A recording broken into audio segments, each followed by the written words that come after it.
What if I told you the dream homes built in the 1970s, once considered modern and stylish, were already falling apart just a few decades later? These houses weren't destroyed by natural disasters, they were doomed by their very design. From avocado-green interiors to cheaply made materials, many of these homes just didn't stand the test of time.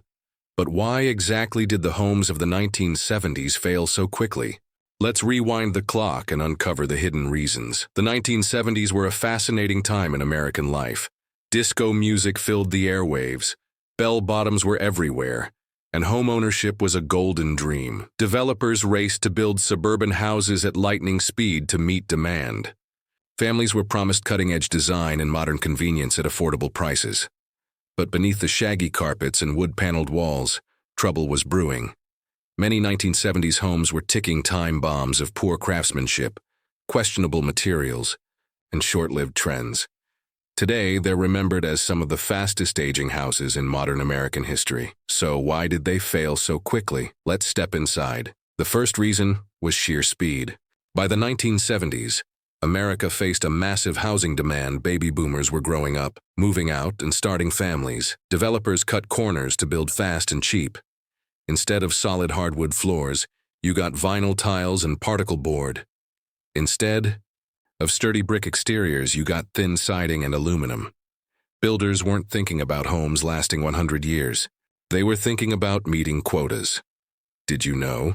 Many suburban homes built in the late 70s were constructed in just 90 days or less, a fraction of the time it once took to build a mid-century home. The 1970s were also defined by the oil crisis. Energy costs skyrocketed, and builders scrambled to design energy-efficient homes.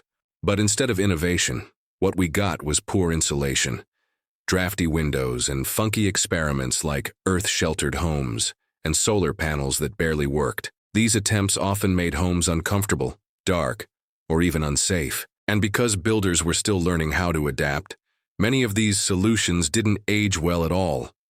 If you've ever walked into a 1970s kitchen, you know exactly what I'm talking about. Avocado-green and harvest gold appliances. Shaggy, carpet in bathrooms, yes, bathrooms. Heavy wood paneling that made rooms feel like caves. Drop ceilings and exposed fluorescent lighting. At the time, these trends felt daring and futuristic. But by the 1980s, they were already considered outdated and even ugly. Unlike timeless designs from the 1950s or 1960s, the 1970s aesthetic didn't transition well into the future.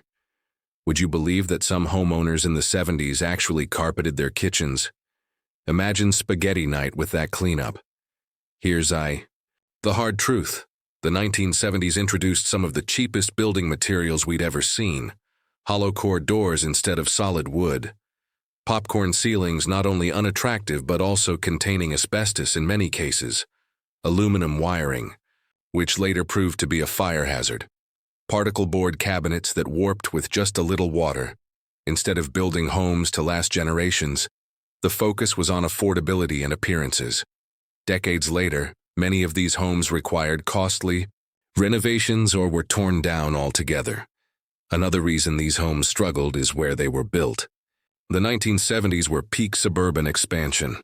Entire neighborhoods popped up on farmland and open plains, but infrastructure didn't always keep up.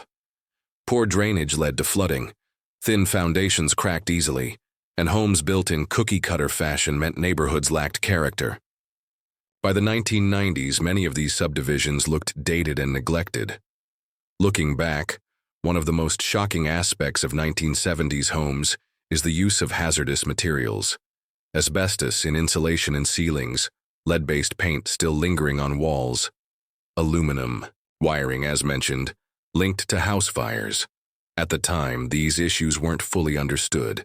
But today, many homeowners discovered that their retro homes came with dangerous problems hidden behind the walls. Popcorn ceilings were so popular that by 1975, nearly 60% of new American homes had them. Now, most homeowners pay thousands just to scrape them off. Despite all their flaws, 1970s homes tell an important story. They reflect a time of economic struggle, cultural experimentation, and shifting values. Families wanted affordable homes, and builders delivered, but at a cost. These Houses weren't built to last forever, but they captured the spirit of the 70s. Bold, experimental, and a little bit impractical. So why did 1970s homes fail so quickly? It was a perfect storm-rushed construction, flimsy materials, outdated design choices, and hidden safety hazards. They were homes built for the moment, not for the future. And yet many of us still feel nostalgia for those shag carpets, avocado-green kitchens, and wood-paneled basements. Now I want to hear from you. Do you think 1970s homes deserve a second chance with some renovations, or should they stay in the past? Drop your thoughts in the comments below. And if you love exploring the hidden history of American homes, make sure to like this video, subscribe, and hit the bell so you never miss our next deep dive.